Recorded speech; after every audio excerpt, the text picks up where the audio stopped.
last one. Okay, welcome all. Let's see. I think we have, a few people will be joining us after the first couple because there was a malfunctional issue, and it wasn't just my logging in. I think I forgot to hit the um copy link the first time, so I resent the invitation. So it may or may not have gone through to anyone who's trying to sign on between 250 and 257. I think it was before. I figured there was no one yet logged in, so something was wrong. Everything's malfunctioned today. PG&E's telephone poles, my car, the Safeway checkout stand I went to, Oh man. my cell phone, my doctor's office phone lines. It's a little rain, and the whole Bay Area falls apart. Google was even malfunctioning. It was jumping me over automatically to AOL for my personal email, and that wasn't what I needed. I needed to just send you guys these invitations. But at least you guys that are here are the beneficiaries of the fact that this information we're going to cover today is going to be the kind of thing that we're going to have a lot more of. And I think that's certainly appropriate, obviously, in world art classes starting next year. We're going to have much more expanded units on non-Western art, which, obviously it fits within the concept, right, of, or definition, I should say, of world art. Um, so if you guys, in other words, if you take a world art based art history class here or at any other college in the Bay Area, I think after this year, this school year, it'll be fall of next year that this will start. We're already getting geared up for it now. We have to revise our syllabi and all that. But the good news is you'll have a head start. Okay, is there anybody else? Yeah, there we go. Good. I figure it'll be a couple minutes. I have one or two quick announcements, and then we'll get right into today's topics. Which, if some of you I know have been to Hawaii, a bunch of you told me you had in your mini bios, may resonate for that reason alone. And one of my favorite slides from this second half is the feather cloak from Hawaii, which I got to stand in front of, and it's pretty impressive once you know what you're looking at. We'll talk about that. It's in a museum in Honolulu, um, but then we'll also do African art, and so that should will probably take us to the whole amount of time. We usually end about 4:15, of course. Okay, so a few people have still not turned in their papers, but there's also another issue, and I want to be proactive. I believe in giving credit for work done, even if it's somehow not correctly submitted or sent to the wrong place or not openable or downloadable. So I always send an email, and I'm not going to call anyone's names out because I've sent them emails, but there's about, I think it's at least two people in this class and three or four in my larger, my other classes combined. So maybe half a dozen total who sent their papers in. I can see the evidence of it, but they're in the wrong format, or somehow there's some kind of, access issue. So I've asked them to resend them in just a traditional normal PDF format, correctly, of course, identifying by their name as it was on the roster when they enrolled. So if you're one of those people, hopefully you will. Actually, several people did respond to that. I think I have two left in this class who still I haven't been able to read their paper. I can't grade a paper or an exam I can't open for obvious reasons in a Zoom class. So hopefully, if well, why would you know someone like that unless they're in your own family or immediate circle of friends?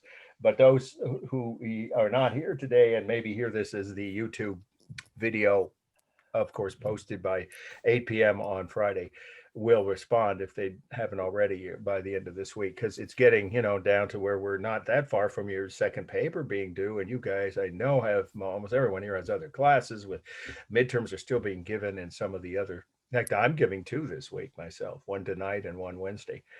So you don't want to back yourself into a corner support. Okay, anybody have any questions before we proceed with today's slide topic? Let me go ahead and do the speaker view here now. Anybody? Any questions? I gave back all the grades from those that I got on time that were, openable. Like I said, a few weren't, but if that was the case, you would have gotten an email from me for sure saying that, please resubmit it as, PDF, whatever. I've already covered that. And to Mark W at AOL. Some people do both. That's okay. Okay. The next paper. Okay, here we go. Sure, good question. You have a little time, but you might want to start choosing a topic, as some of my other students are doing in my 2.1 classes. It's in November, and it's not that far away, November 8th. So that would mean, let's see, we're looking at not quite three, is it 3 weeks? Yeah, 3 weeks. Yeah. So, you have a little time, but I wouldn't wait till after Halloween. You'd be down to less than a week if you're going to submit it on time. You don't want to wait till the 1st of November to start researching, right? And not lose points for having late submissions. Okay, so that's it. It's due November 8th. Okay, any other questions now about extra credit? I've been getting very little extra credit submissions, a few maybe each week. Nobody's come close to maxing out the 60 points. Remember now, all of you have up from 50 when I started the semester. I decided to increase it because a few people in this class took the exam and didn't submit their answers. So I'm trying to help those people out because they can make up for 60 of those points with extra credit. Hey, Mark. I do have a question. Sure. I'm sorry, go ahead. I don't know who was speaking first, but I just wanted to verify. You just said paper due on November 8th. On your syllabus, you say midnight November 10th.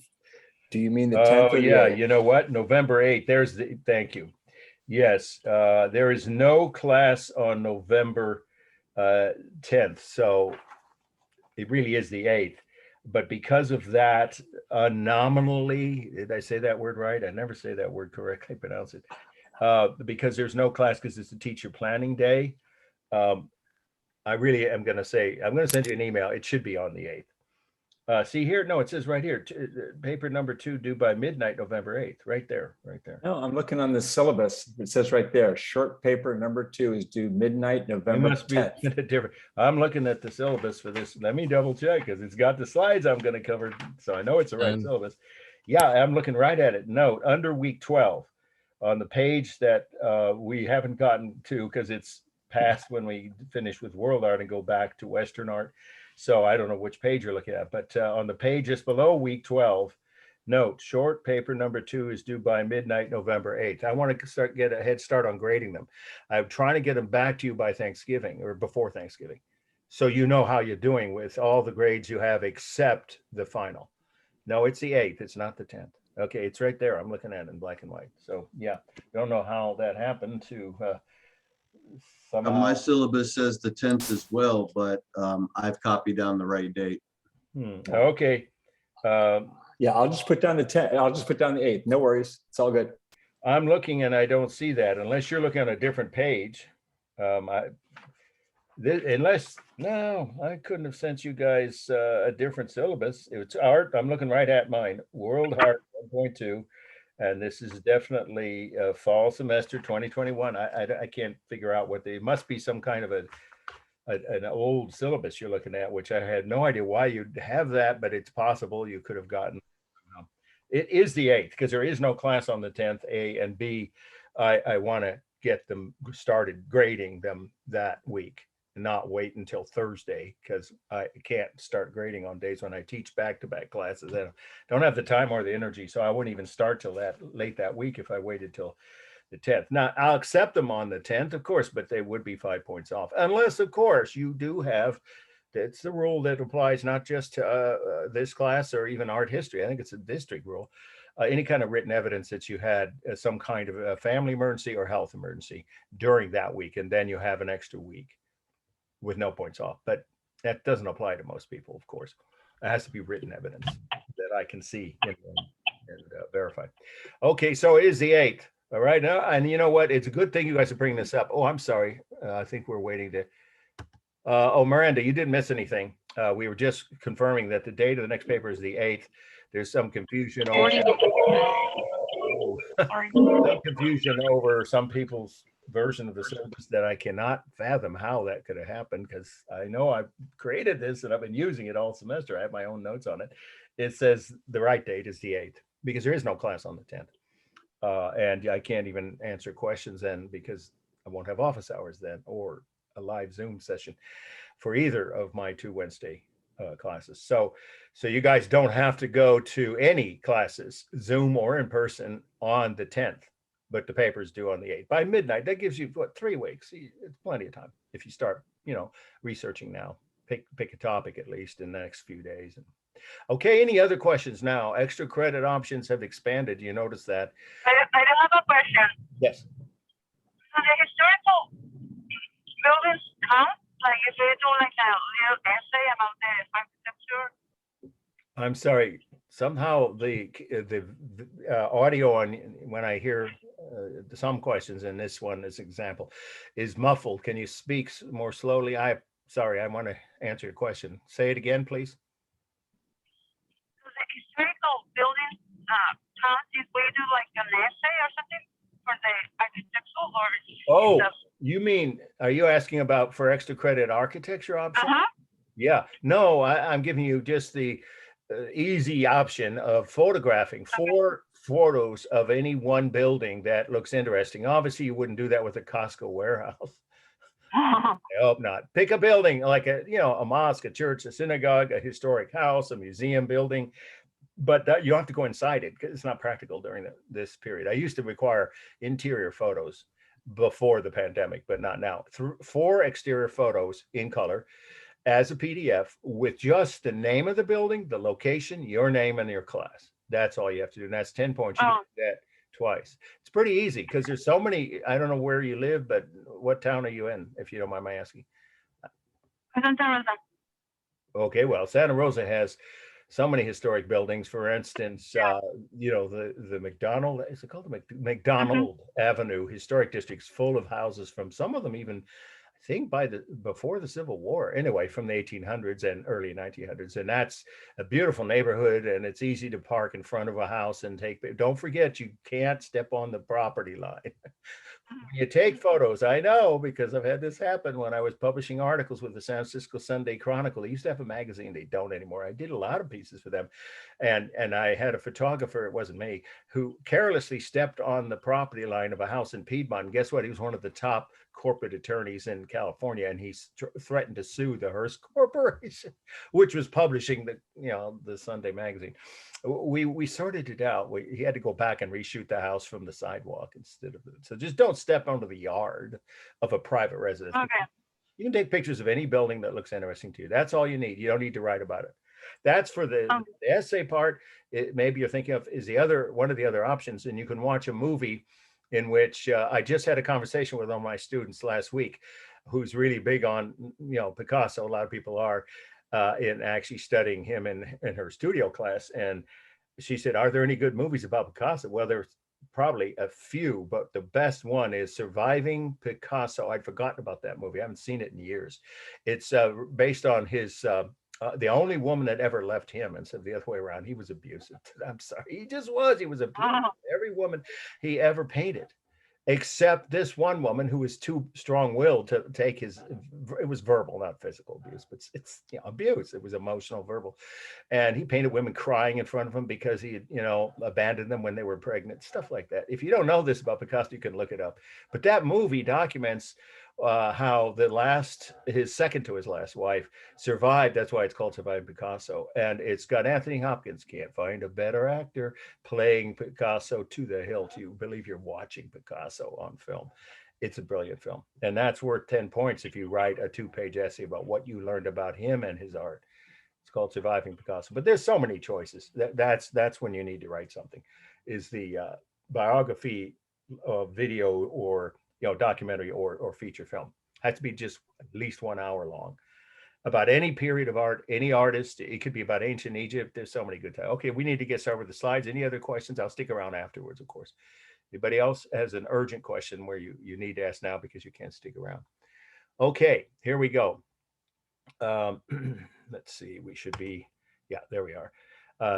This first half today is the Pacific cultures of the Pacific. And I know that Asian and Pacific Peoples Day is well, at least I think it is. It's a special day on our campus or in our college system, as it is in many places. I've had students from, not just the obvious places would be either Polynesia, quote unquote, which is roughly the area this first slide is from, or Hawaii, but that applies to any of the island cultures, including the Philippines.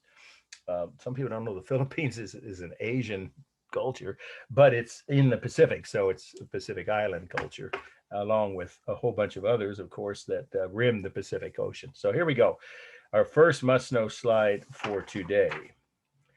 Okay, and this is Maori. I used to say Maori, and I was corrected by a student from New Zealand. Maori, Maori, first word, meeting house, 3 words. Maori meeting house. New Zealand, I think everyone knows how to spell that, right? You can ignore those little C's. I've said that all semester, but we don't have the exact date. It means sometime in the 1840s. So you could just round it off and say 1840. Well, that's a while back. There were, at this point, when this was built, and it is an authentic but restored, right? In other words, this isn't a replica or recreation like you see on Main Street in Disneyland or something. It's the real thing, but it did have to be restored because it was probably abandoned and fell into disrepair. But it's an original 1840s meeting house for the Maori culture, which if you don't already know, this you should be writing this, were the indigenous people who occupied mostly the areas around New Zealand and the south, you could just say the southwestern edge of the Pacific, which New Zealand is clearly on that part of the Pacific. If you look at a globe, you know where it is. It's not far from Australia, which is, of course, itself a continent, not considered an island, even though it is an island. It's so big, they don't call it an island, they call it a continent. So that, of course, was a different culture. So the Maori occupied places in Polynesia, islands, I should say, in Polynesia, in the southwestern Pacific, as well as New Zealand. So when the white settlers, European settlers arrived, obviously there was clashing and conflict, but a number of Maori artifacts, sites, and even whole villages, from what I've had students who are from New Zealand, I've had a few over the years tell me, are still extant, still exist. Where this would be one of those. Okay, so it's open to the public as a museum now, by the way. I think you can see that it's had a few modern upgrades, the lighting, for instance. But other than that, all of what looks from maybe the mid 1800s is the woodwork on it, which it is a wooden meeting house. And what did they do in those meeting houses? Which, of course, remember, anytime you write about either on the final, like you did on the midterm, or on a paper about architecture, the first thing about the meaning you should write and ought to know is the purpose, the function. So the function of this meeting house was for, village citizens, or you could say a residents, that's a better word, probably residents of the village, to come together along with the elders, who were the leaders. You could say leaders or leadership, if you prefer, of that village, and to do 2 or 3 types of activities: to make decisions about important issues, you can say, or important topics, to discuss and decide the village's response to specific issues or topics as they arose, like if they had a drought or something, or insect infestation, how do they deal with it? Another purpose besides making group decisions would have been, of course, ceremonial events. Every so many, several times a year, there we go. Several times a year, of course, they would have, the Maori who were in this village would have celebrations on their religious, in essence. If you say holiday, it sounds more like a modern concept, but it's celebrations to commemorate certain holidays. And then various other rituals. The third purpose would be important ceremonies of various kinds that weren't just associated with religious events or religious holidays, but with perhaps weddings, right, or other kinds of public events, maybe memorials for recently departed members of that village. So this was the headquarters for that village. What I like about it, we're still on the meeting now, is the 3 things here. These are ancestral images. You see how they're carved into wooden, they're not beams, these are beams, of course, on the ceiling, wooden posts, you could just say posts, all along the walls, and they are symbolic of the spirits, you could say, of departed ancestors. mostly rulers. These definitely are meant. Here we go. Let this person in. Welcome. We're just starting on the first slide. Maori meeting house. I'm just giving the meaning here. Okay, so then these are also portraits that are the, the bottom portion, you could say, or base. These are the base of the, of course, central poles that support the roof. And then the beams, the actual beams, are beautifully painted, decorated with intricate scroll work is the easiest way to describe that. You could say geometric or scroll work patterns. That's a lot of work, each one hand done separately. And no two, they might look like they're all alike. Some people might have assumed they're mass produced somehow, or that they use stencils. No, these, look carefully. They're not any two patterns exactly the same.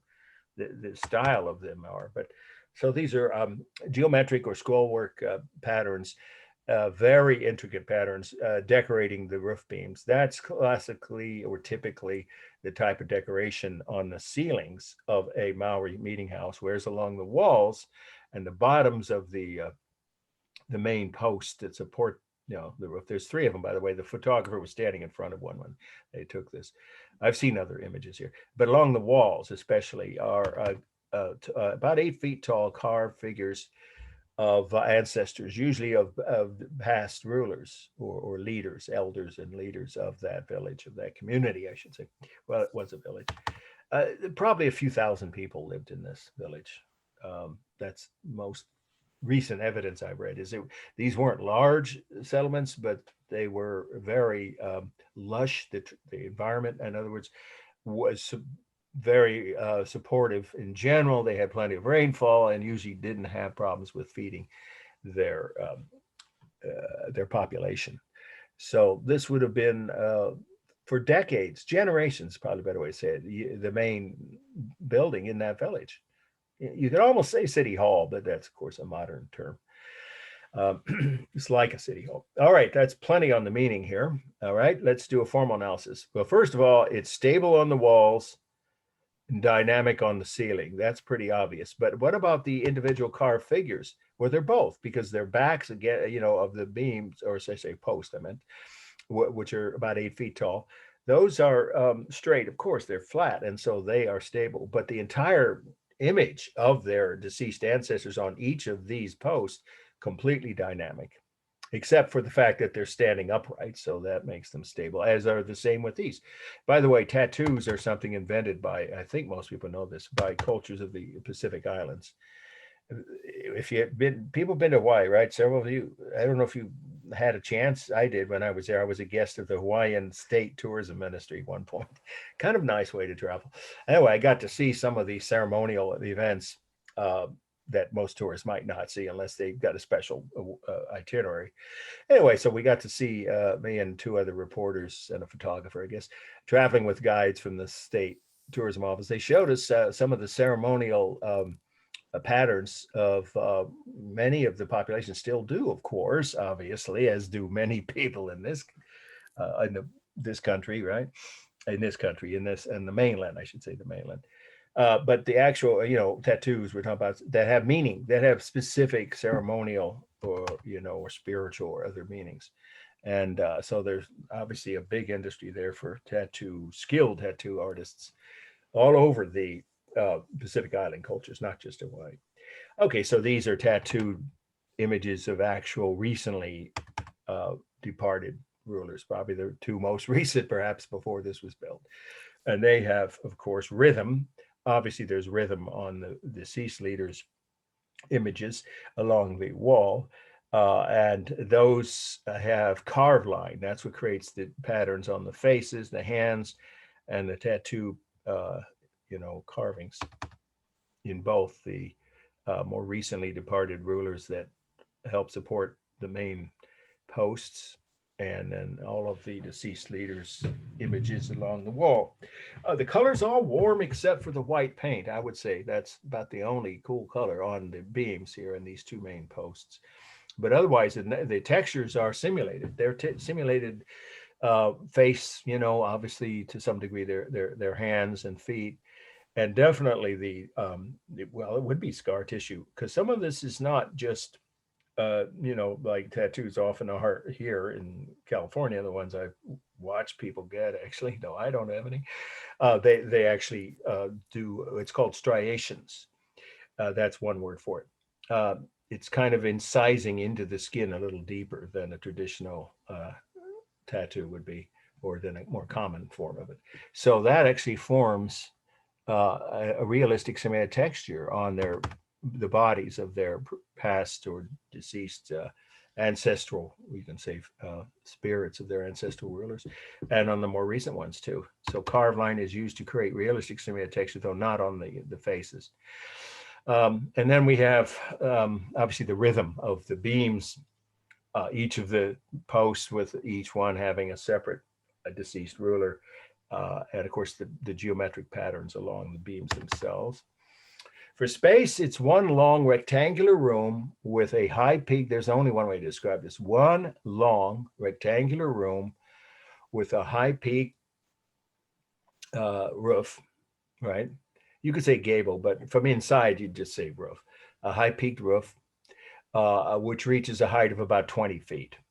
The walls are about 8 feet tall, and the ceiling, the peak of the roof or the gable, use either word, is about 20 feet. So that's real space. There's no techniques for space here that you need to write about. And then it's balanced, completely symmetrical, as you can see in this picture. And the largest mass, well, it is the roof. And then it would probably be the walls at either end, the entry wall, which is behind the photographer here in this image, and the one at the far end. Clearly, that's a larger mass than this. Well, depends on how you want to add it up. If you feel the two main walls on either side, they're longer, maybe they would qualify as I don't know how much farther back they go, but that's up to you to decide. But certainly the largest mass is clearly the roof, and then either section of the wall, and then the last or third or fourth, depending on how you count them, would be the posts that support the ceiling. Okay. Then move on now to next image. This is one of those ancestral figures that we've been talking about. And it even states that here, and it is Mao. Now it's a different spelling, so I assume that's a slightly different. No, you know what? It's me. That's I plead guilty, my mistake. So I stand corrected. I forgot the R somehow in that word. Okay, everybody, you got your pens, and you should always have your syllabi next to your syllabus when you're taking notes, of course. So when we go down to the third entry, but it's our second must-know slide, just add an R or cross out the Maori, and it's spelled the same as the one at the top we just covered, Maori. Of course, I'll spell it again slowly, M-A-O-R-I. Somehow the R got dropped, my mistake. So it's Maori ancestor figures. Whoops, nope. That's not right. I had it right before. The spelling is a mistake. So everyone, if you just complete that correction, we'll have that. It will be our third slide. I apologize. It's been one of those days. So I was right to correct the spelling on slide number 3, but we're now on number 2, and that is, sorry, here's the correct title. Second one down on the list for week 10. Of course, carved figure from storehouse doorway. So again, that's 5 words. Carved figure from storehouse doorway, New Zealand. It's the same culture. So that's what my mind was telling me. And so the spelling would be Maori, but for Stockstad, we just use her titles. She just calls it carved figure from storehouse doorway, New Zealand, same location, same culture, a little older. This one goes back over 200 years, about 1800, circa 1800.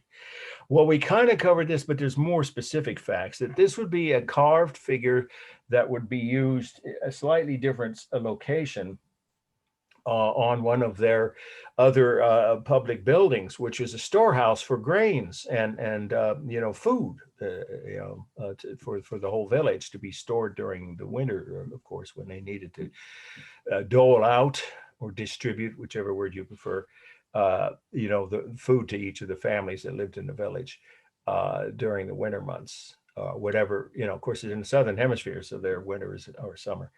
And so this figure would be roughly about 7 feet tall, somewhere between 6 and 8. So say, about 7 feet is close enough. And it was on the doorway to a storehouse where dry goods were kept, of course, mostly store food stuffs. That's the phrase, stuffs. Funny word with 2 F's, I think. Food stuffs would have been kept until they were needed during, the winter months. Or if there was some other problem, like a fire or a famine or an insect plague, a locust or something, they might then need to dip into this storehouse. So this is the door decoration, if you want to call it that, or image you would see if you were about to go into the storehouse. I assume only the authorized people from the leadership were given access, the leaders of that village. And I already covered, it's the Maori culture, so you should already have the notes what that culture was like, just the basic outline of the context I gave you for the first slide.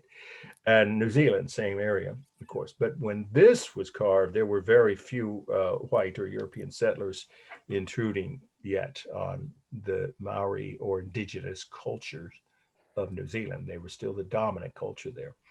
That changed within the next 2 generations, of course. But at the point this was made, they were still very much the dominant culture on, I think New Zealand has 2 islands, if I recall correctly, on those islands, which are now the country of New Zealand.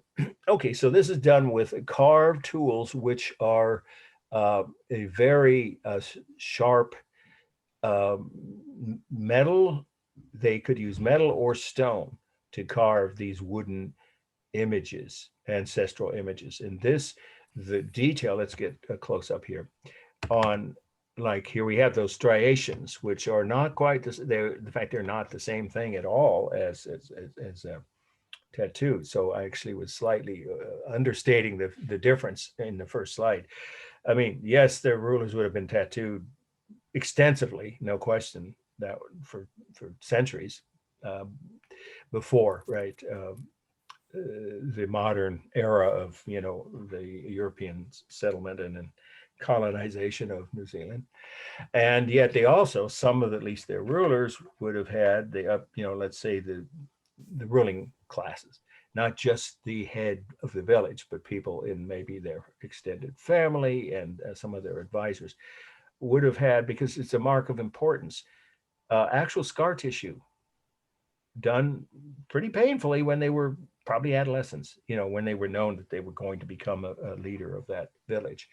You're going to see that again, I think, with at least one other slide. Well, actually, no, that's in art 1.1. Some of the early African kings had that done too, way back. We're talking about 1,000 years ago. And it was a sign of, both the strength and courage of the person that had to put up with having scar tissue carved literally into carving literally into their skin, which then healed and developed into scar tissue patterns. That's what this is. The word for that is striations, striations. That's one word for it. There are others. And then this also is symbolic of a mythical kind of let's say, form that some of the spirits might take. They're not strictly human. This is not really a human figure, not a portrait of a previous leader necessarily, although it could be that it's a hybrid between that and one of their spiritual presence. Okay, let's get this person admitted here.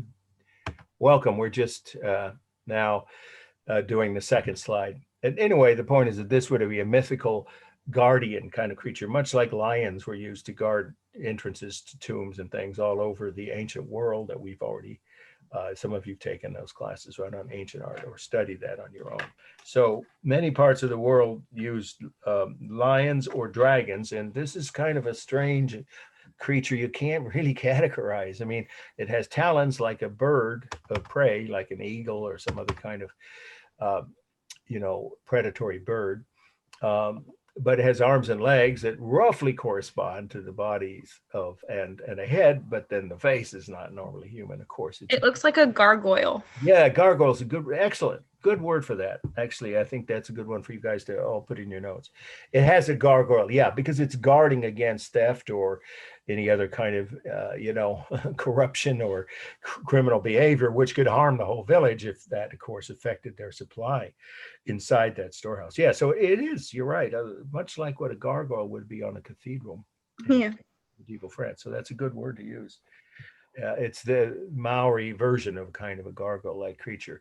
But sometimes, the last thing I'll say about that is, at least from what I've been told by people from that culture, and I don't know if Stockstead, I can't remember, I haven't read that chapter in a few semesters that covers this period of this culture, but sometimes they believe their ancestors could either morph their ancestor spirits, I'm talking about after they died, into such creatures, or somehow send those creatures down to earth to, do whatever they had to guard against evil and or human misbehavior.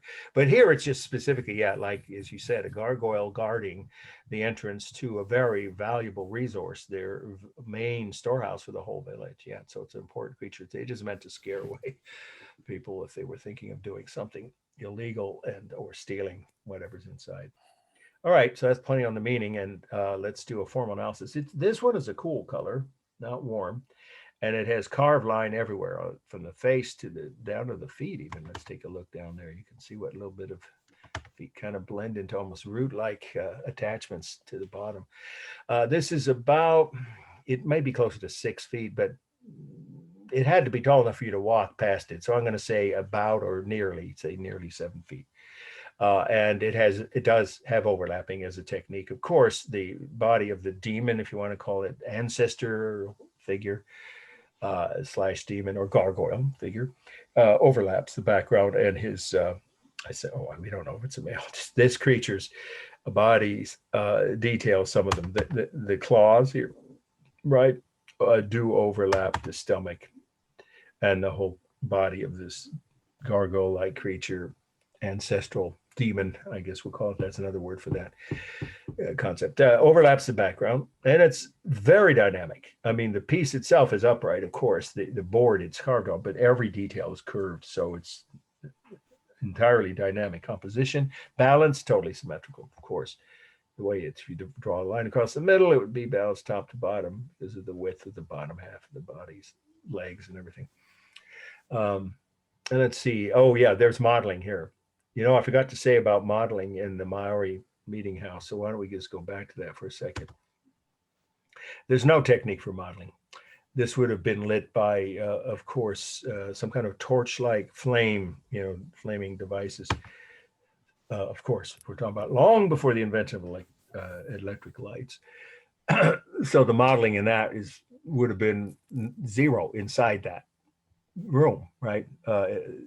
But here, yes, this is on the outside of a building, and it's what you'd see when you walk up to the entrance. So there is modeling here, very powerful, and it's part of the composition. Deep recesses carved into the figure, and that's meant to show the shadow contrasting with the light area. So there is a real modeling here. Let's see. I already said the color, simulated texture. Yeah, I think I said that, but if not, on the striations, the carvings on the face and the body, the arms and legs.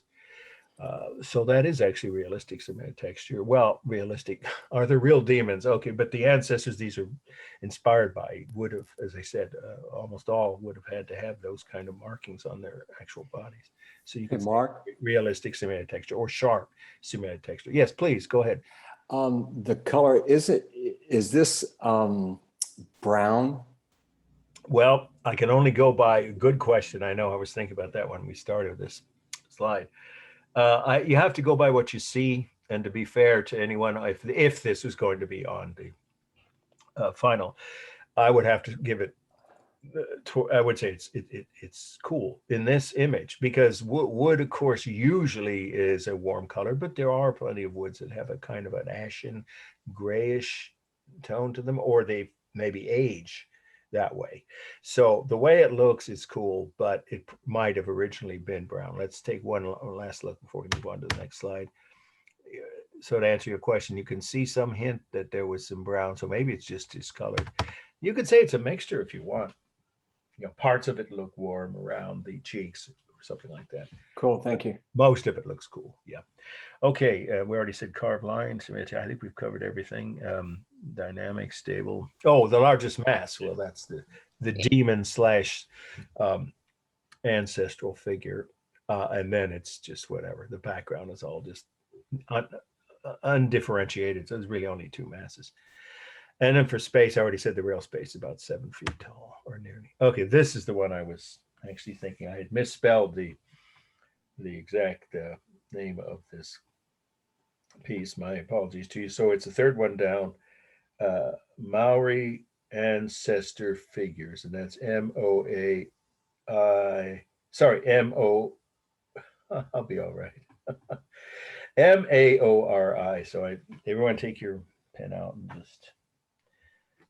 I'm going to give you guys a break on the spelling. If it's on the exam, of course, because it's my mistake. So I always do that. I did that with some of the slides on my R2.1 or one slide on my R2.1 midterm already this semester. It happens, when you're putting together 3 different syllabi and you have to get them all submitted by deadline. It occasionally happens. So the spelling should be M-A-O-R-I.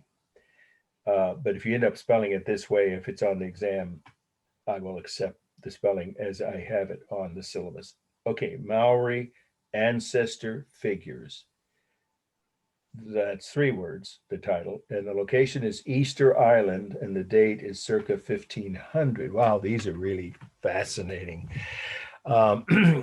These definitely are colossal scale images of deceased, or you could just say past rulers of this indigenous culture.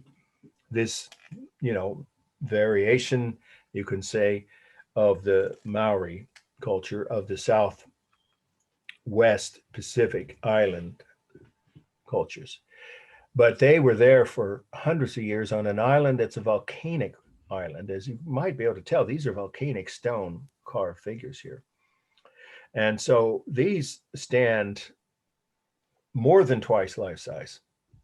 I mean, they could get more specific and say 15 to 20 feet each, roughly, but that includes the ones with their original headgear and top knot. Only 2 of them still have the top knots left in this image, at least. Does not mean on the whole island. There are hundreds of such figures, okay, on this island, which is a volcanic island. So this is all part of the meaning. They were carved from volcanic stone, which had to be lugged, transported, however you want to say, dragged. I mean, how else would they done that? So it's a major task. First, to quarry this stone into, transportable size blocks of volcanic stone, which weigh tons, no question. It would at least at 1 ton for each one, probably well over a ton. Many miles, or to say several miles. So the islands aren't that big, so several miles onto a hill, where then they were erected and carved into the images of past rulers or ancestral rulers of that Maori tribe on that island, Easter Island. And they originally all had the sign of them being rulers. There's no debating that among any historians, is that they all had these royal or rulers, you can say it either way, headdress with top knots. And now only this one's missing entirely, right? Any kind of headdress, and only 2 of the other 4 still have the top knots. So with the top knots, they reached a height of at least 15 feet or about that. And I believe it varies slightly between 15 and 20 feet is what I recall from reading about these. And they have been standing without anybody doing, you can see this one's missing half the body. And as I already said, that one's missing its entire headdress. But many, many hundreds of them survived. Some of them have fallen over or been damaged over time. I doubt it's vandalism this far away. I don't think there's a large tourist population that visits, but people do occasionally, but mostly scientists come here. So these have been standing for over 500 years, and some of them go back even further to 1,000 years ago. So that's a pretty long time for, of course, this culture to have maintained the same religious beliefs and cultural traditions on one of the main islands. Small though it is, it's not anywhere near as large, obviously, as New Zealand, the 2 islands in New Zealand. But it's an important island in the history of the Pacific Island culture, the Maori especially. And they revered, they honored, and even prayed to their rulers. So these statues were not just images that were static and left there and forgotten, and occasionally people walked by. They actually were part of religious ceremonies. That's the last part of the meeting. Regular religious ceremonies where they would pray to them or consult them for advice on, again, things that were important issues for that tribe. Okay, so that's the whole meaning on this. And then we have the formal elements are, look at the color, a greenish shade of volcanic rock, greenish gray. But either way, those are cool colors. But the top knots are a different color of volcanic rock. Anybody here seen a volcano eruption? I thought I'd get to see one at Mauna Loa. I think I pronounced it right. The main volcano on the big island of Hawaii. I went there. I got to walk along. I saw a little bubbling under, kind of weird. You can see the glow, but there was no eruption when I was there. Anybody seen a volcano eruption? Anybody? It's pretty rare. I know. It's experience. My few friends who've done that say you'll never forget. So at some point, I don't know how, but some of this isn't. I don't believe colored these headdresses. I believe just a different color of volcanic rock, but I'm not certain of that. Whether it's been the color has been added from what was all originally the same color, I'm not sure. But in case we got no question that you have warm colors in the top of each figure above their heads and cool on their entire bodies. The rhythm is obvious: the eyes, the mouth, the nose, the ears, and to some degree arms. This one's a little bit deteriorated, but you can see distinctly that there are arms here. And of course the headdresses. So there's a lot of rhythm. They're stable in their pose, and at least the main body positioning, and even where the arms are down at the side, the heads are looking straight at us. But the top knots, of course, and the headdress both, those are dynamic. So they're both. The eyes, of course, are dynamic. The textures are, it's hard to say. Is this simulated texture? I don't think so. This looks like just a real rough texture of volcanic stone, all the way up from the feet or the base. Actually, can't even say if there are feet. Take a close look. Don't really see feet here, but anyway, from the bottom or base to the top of the headdress, it's a rough, real texture. I don't see simulated texture here, but on the eyes there is. These are shells, different colored shells that are inserted to create the textures of large eyes staring at us as you walk by. Okay, and then we have carved line. There is carved line, of course, to create the mouth and the nose and actually the outline of the eye. So there's carved line, and that's the only kind of line here. The largest mass, well, it'd be their bodies, then their headdress, and then the top knot on the ones that are in complete figures. Already mentioned and then of course for space, there is overlapping of the headdress over their foreheads. The top knot wouldn't be considered part of the headdress? Yes, but it's also a separate, you see how some of them don't have, yeah, it's a good point. You could say they are. Yeah. Yes, it would have been. Oh yeah, if you know, like in real life when these were actual living rulers that they're based on, these figures are based on, they would have, worn a headdress with a top knot. Absolutely. Gotcha. So you could say it's all one object if you want. But in terms of mass, then you'd say there's only three masses. You'd have to say the figures, the bodies of each of the deceased rulers, the headdress, again, you could say including the top knot, as you could call that one mass, and then the base. And the base is part of, they had to construct these bases or these figures wouldn't have stood up there all these centuries. So I guess that's three masses then. Let's see, there's no technique for modeling, it's just the natural shadows from the sun. Okay, I think I've covered everything. Modeling, texture, line, color. Are they balanced? I would say yes, left to right and top to bottom. Again, depends on where you draw the line for the top to bottom measurements. But if you drew the line roughly here, I would say roughly equal areas covered left to right and top to bottom. Okay. This is one of my favorite slides from this part of this class, because it was absolutely mesmerizing to stand there and look at this and realize what you're seeing. It's our next must know, feather cloak. Two words, just like this, normally spelled feather cloak. Hawaii, I think most of you know that's, maybe you haven't spelled that word recently, Hawai, 1840s.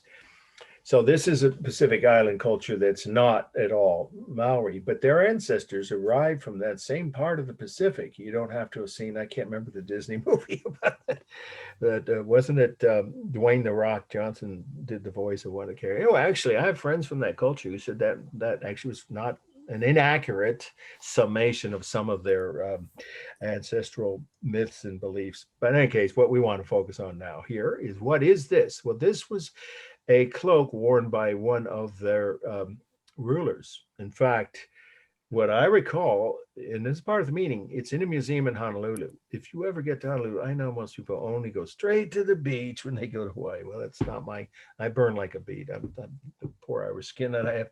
So if you don't only want to go to the beach and you have time, I would make a beeline for this museum. It's fabulous. It's called the Bishop, just like the word sounds, named after one of the early missionaries. But actually someone who respected these cultures, or that museum wouldn't exist in the objects, and it would have been lost. So a little bit like Lord Carter, who respected the ancient Egyptian culture. You know that story, right? He found King Tut's tomb, and then he gave all the fine. He could take them back to England. He was a British lord, but he gave them to the museum in Cairo. The same thing with this museum. It's called the Bishop Museum. It's on display in a special case. And it's because it was one of the rulers, the early rulers of this culture, which, if you don't know this, there was a war between the different islands. The Hawaiian Islands are 8 inhabited and a bunch of uninhabited. So just say the main 8 inhabited islands were warring with each other, and they were unified by the first king of a unified Hawaii in the late 1700s, well over 200 years ago. And then they had a stable, unified government that lasted over 100 years as a, cohesive ruling system. And then, of course, the U.S. Marines came in on the old pineapple. I think you know the story, right? And decided we want to take that island over, or those islands, for our corporate profits. So to this day, many people in Hawaii think of themselves as dual citizens of the United States, of course, but also of their own original culture. The Indigenous Hawaiian culture, which I'm not going to try and pronounce because it's a difficult word to pronounce correctly, for me at least.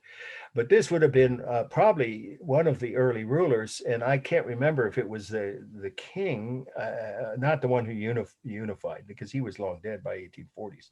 But just say this, okay, at the time this cloak was made for one of the rulers, possibly the king who ruled the entire Hawaiian Islands, they had a strong central government. They had, it was a prosperous culture. I think most of you know this. Several of you have been to Hawaii, right? And I hope you did learn about the history of the islands, not just, of course, the common enjoyable tourist things that people want to see when they're there. But it's a fascinating history, very impressive. They traveled thousands of miles across the Pacific to settle these islands about 1,500 years ago. And then one of their more progressive rulers, or just say advanced rulers, however you want to say it, was the one who, he had to use military force to unify them. That's typical of almost every culture at some point. But once they were unified, they were peaceful, prosperous, a peaceful, stable, unified culture with, common language, common religious beliefs, common cultural practices. And their population was very, very, let's just say, I don't want to say prosperous, because that sounds like maybe they made money off of something, but they were a very well regulated society. Well, they were like a country in a way.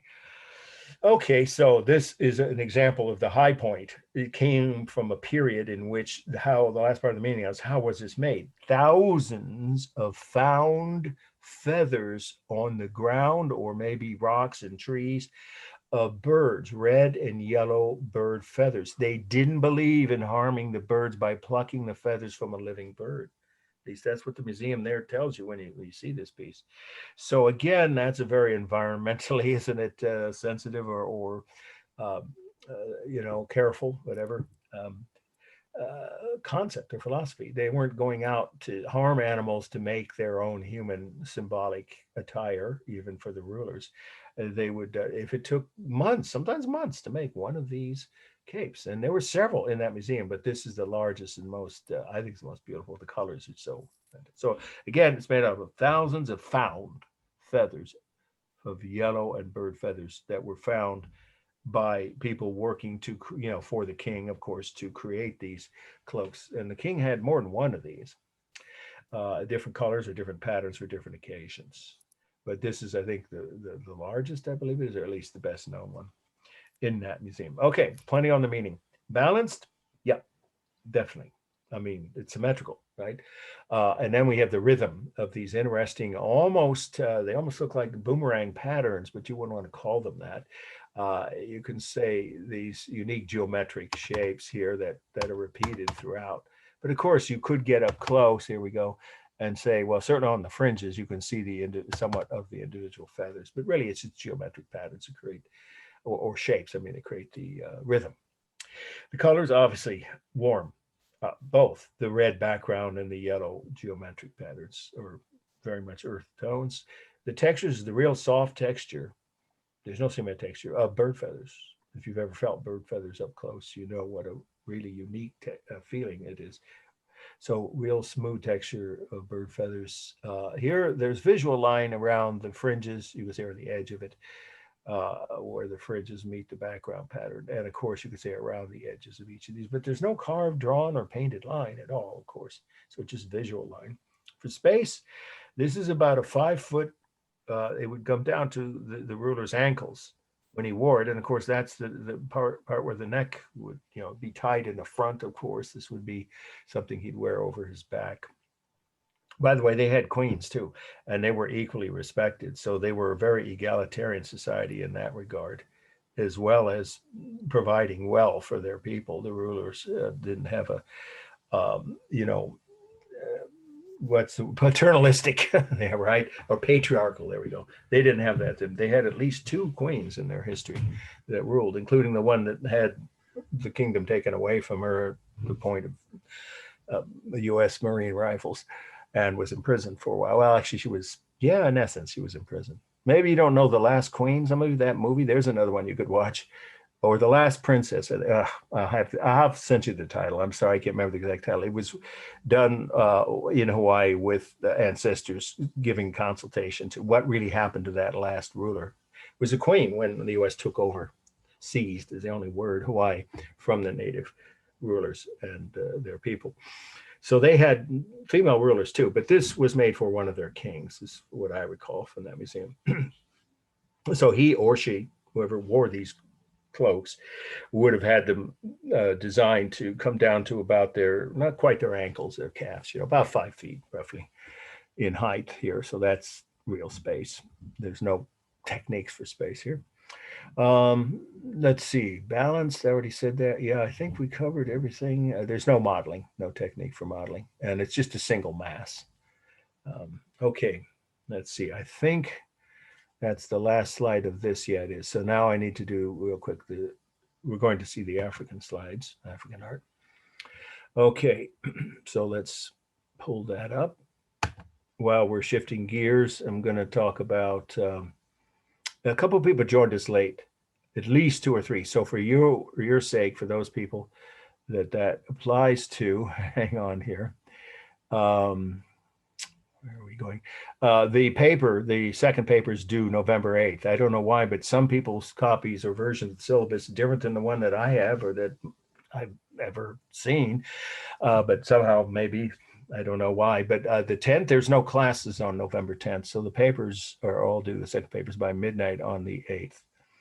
Okay, there we go. That's it. That's what I'm looking for. Okay, let's get to the African art ones. That won't take too long. Here we go.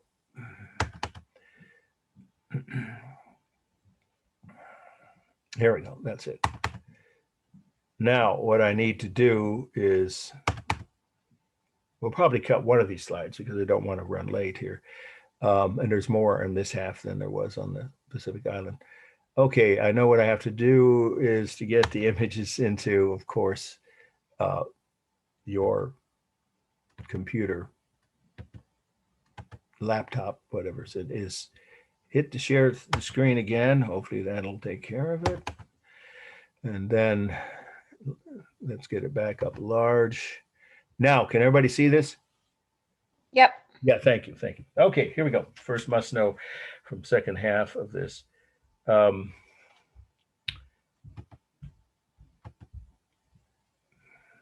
I'm going to just double check. I'm going ahead to see which one I might cut. Okay. All right, so let's go back to the beginning of this segment.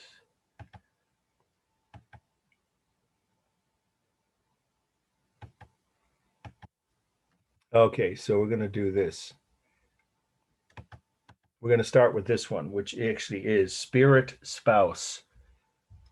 It's a single figure. The other one's two figures together. So we may just do the last four here, which is actually what's on the syllabus anyway. So just go ahead. Everyone see that? You go just after the last one we did, feather cloak, right below it. That's this one on the screen now. It's two words: spirit spouse. Of course, SPOUSE. Ivory Coast, 20th century. Okay, so several things. I find this fascinating. Where is the Ivory Coast? It's a country, an African country on the west coast of Africa.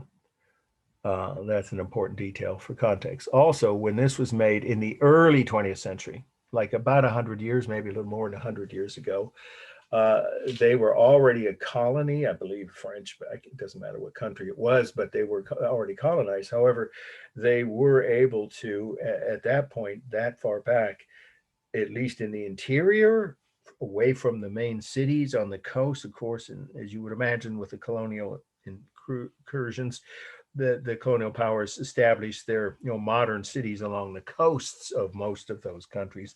Of course, if they had a coastline, and Ivory the coast, obviously by the name of the country tells you they had a coastline. That was an important part of it. So this would be from one of the more interior villages in the part of the Ivory Coast population where they were still practicing almost all their traditional cultural ceremonies and beliefs. And that's what this symbolizes, is one of those ceremonial purposes.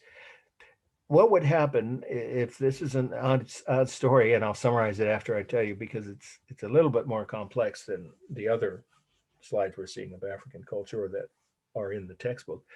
But it's actually my favorite, because what's happening is this figure was created to help people who either lost a spouse after having been married for some obvious tragic reason, or just had never found a spouse that they would be able to marry and start a family.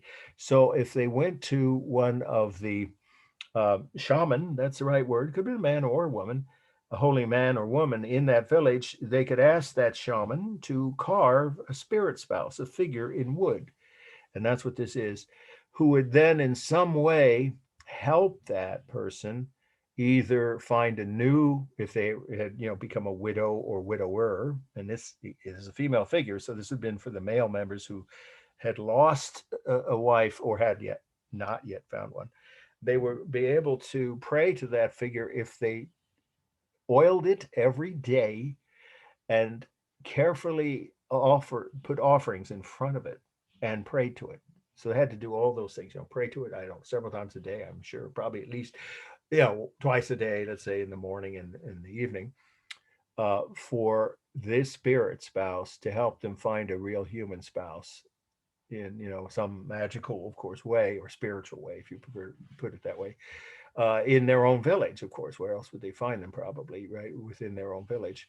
And they would have to, these people, there's no, like they weren't told, okay, in 10 days or 6 weeks, you'll find a spouse. But until you do, you're supposed to maintain a ritual of caring for this object, because you're asking the spirits that this will evoke to help you find a new wife or just a wife at all, if you didn't already have one.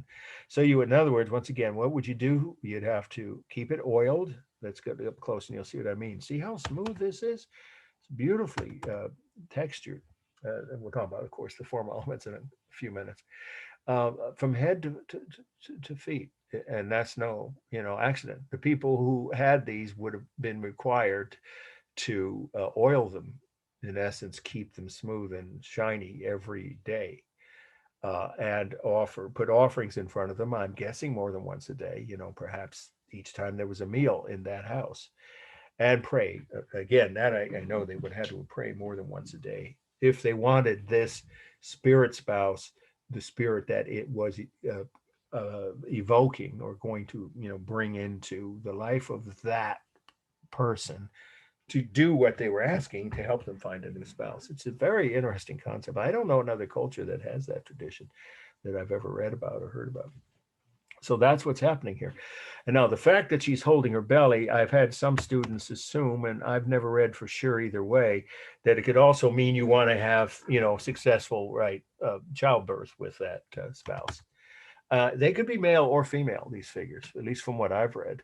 This happens to be one made for a male member of the tribe who wants a wife, of course. So you could perhaps have done the reverse. In fact, I know you could have if you were a woman who had lost a husband or never found one yet. And of course, there was a skill that was only practiced by a few of the most respected members, the shaman, right? The holy men and women of that village. So that's pretty much the whole meaning here. Okay. And then we have balance. Yes, it is. I mean, definitely left to right, top to bottom. It's symmetrical. It's an intact human body, full of the rhythm, the arms, hands, legs, feet, breasts. The line is all carved line, right? There's not really any painted line, and it's really only one mass. But if you wanted to break it down, you could say the body, the spirit spouse, then the headdress, and then the base, I guess, if you want to. For space, it's about, I think it's just under a foot tall, about a foot tall. They're not anywhere near even half human size. So they vary in size from maybe 1 to 2 feet, but this one is something closer to just say about a foot tall. And there is overlapping for space. Obviously, the hands overlap the belly and the head dress overlaps the forehead, as do the jewelry here. Okay, it's dynamic. It's stable in its pose. It's upright, right? But every detail is dynamic, from the top of the head to the arms over the belly itself, and the bent knees. So it's mostly dynamic. There's no technique for modeling. That's the shadows from the sun. There is the warm color, no question, of the wood, polished wood. And that creates a simulated texture of skin, as well as the real texture of the wood. So it's both. And then this is simulated texture on the headdress. It's really kind of nicely done here, isn't it? And there's those striations we were talking about, right? Carved into the side of the face. I think I've covered everything. Modeling texture. Okay, let's go on to this next must know. We'll probably go to about 418, but we didn't start till 303 anyway. So maybe 420 at the very latest. Decorated building in royal compound. Decorated, those are all words you guys can spell. Building in royal compound. The Republic of Congo, late 1900s, meaning late in the last century. So it's maybe, 40 or 50 years old. So in all of the interior villages, the Republic of Congo and Congo are two different countries. I don't know if you know that, but you don't have to know that for example. But this is the country that's called the Republic of Congo is in the interior of Africa. Doesn't have a coastline. So in that country, the villages that still do function as they have for centuries, with village elders making decisions, at least on the local level, right, for the immediate needs of that village. This would have been, of course, well, it's not obvious. It would have been a house where people like the Maori house, the first slide we saw, they would have come together to meet, to make decisions and or to ask things of their elders or the rulers of that village. And it's beautifully decorated here with these various geometric patterns that form zigzags. Is about all I could think the word to use for this. It's a very strong, powerful, rhythmic pattern of geometric shapes overlapping, done with wood. And then the roof is made out of grass or thatch. It's called thatch. Dried grass or dried tree branches. It could be either. So it's an entirely environmentally integrated. The building's made of local materials, natural materials, local from that area. Parts of trees, of course, and sometimes thatch would be actual grass. So now I look at it more closely. This is more of the actual reeds or twigs. I would say twigs from tree branches. But sometimes it was just dried grass, which that's called thatch. But either way, these are all natural materials. So this is an environmentally integrated structure. And then the color is done with vegetable dye. The color, it's lightly done, almost a very light pink on the overlapping patterns of the zigzags, and then in between it's more of a richer, almost light red color. Beautifully done. So that's pretty much the whole meaning. So let's talk about the elements. It's balanced, yeah, left to right, and I would say top to bottom, depending on where you draw the line. Here there is carved line. That's actual carved line in the wooden overlay patterns, but there's also the visual line on the edges of the corners of the building and on the edges of each of the patterns of the wood patterns. For space, it's one long rectangular room, or just say one open or large rectangular room with about 12-foot high ceiling. So it's nowhere near as big as the Maori, because it would be bigger. In some villages, it'd be much bigger, but in this village, it's not that large. There wouldn't be separate rooms inside. And then it's stable on the walls and dynamic on the roof, right? The largest mass, well, it's hard to say, but I would say it's the walls. They appear to be slightly longer on the sides and then either end, and then it would be the roof itself, probably. Or you could even think of the roof, if it's, the mass of it may well be larger than the walls, if you take it as a single mass from the peak on both sides, and that's probably the largest mass, and then the longer side walls, and then the end walls. The color's warm on, like I said, light pink and almost light red or pinkish red on the walls. And then here, this is actually the color of the natural wood branches, and that's obviously an earth tone. I think I covered everything: texture, modeling, stable, balance, rhythm. Okay. This is an important piece, and then we'll probably end with this. I think we'll have to do that. Palace Door, Nigeria, which is the most populous country in Africa. Palace Door, Nigeria. Of course, that's Nigeria, 1910. So what do we see here? We see a very interesting historical document. That's literally what it is, both a functioning door to the palace of the local ruler of this village, but it also documents an event, an actual historic event that occurred about this time. Well, actually in this year, 1910. So what's that, over 110 years ago. So what event was it?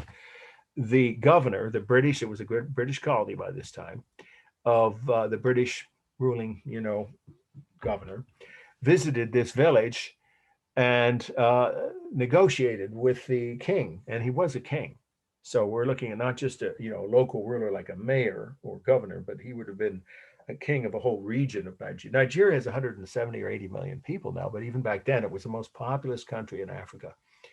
And it has some of the greatest mineral wealth, but unfortunately, no big surprise here, some of the worst poverty and of course inequality, economic inequality in Africa. Yep, we can know what the origin of where that came from. So here we have that king of this region. You can say section, district, or region of Nigeria, one of the more prosperous ones. Here he is with his crown on and his attendants following behind him. And here are his wives, and they would have greeted the governor by showing their breasts. That was a tradition they had, not just for visiting foreigners like the British governor and his, staff who came to visit the village and talk to the king, but any visitors. So that's a tradition they had. So you see they're actually showing or holding below, underneath the breast.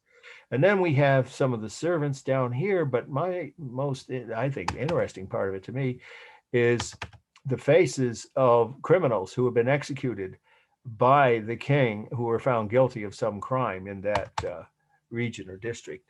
And then one of them is recently, literally shown being dismembered, or has just been dismembered for a recent crime.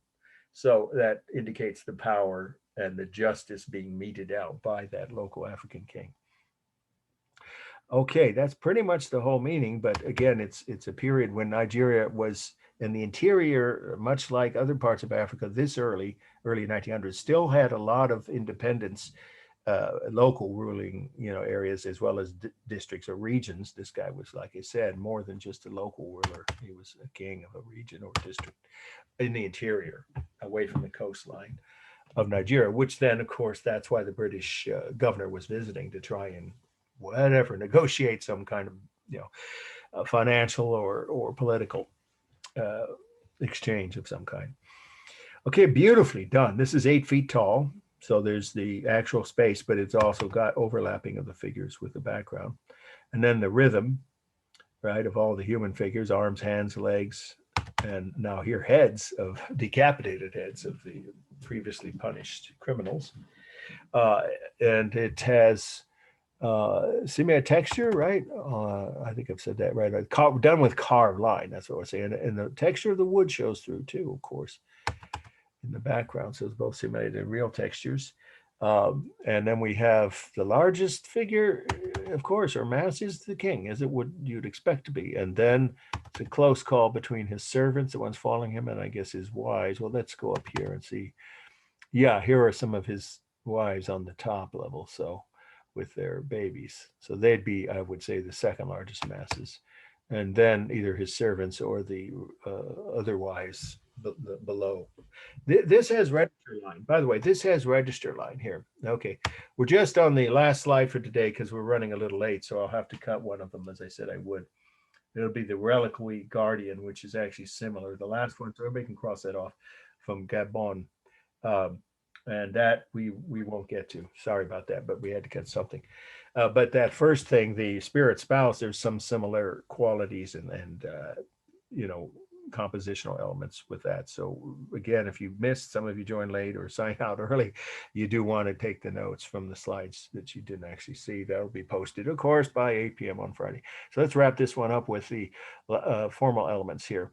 So it depicts an actual series of events that occurred in a history of Nigeria with a local, or just say regional, regional ruler, a king of an interior kingdom. It was a king. I mean, Nigeria wasn't a country before the British made arbitrary borders. And then, of course, you know how that does. That causes conflict with neighboring cultures because they didn't care about who ruled where and what. They just drew the borders between the powers in Europe and their, you know, various military and political needs, right? I think everybody knows that. So this would have been a region that would have been totally independent and was still exercising, as late as this time, 1910, some independence, considering, you know, later they would have had they would have had very little, if any, voice in their own local affairs. But at this time they would have, under this king. There he is.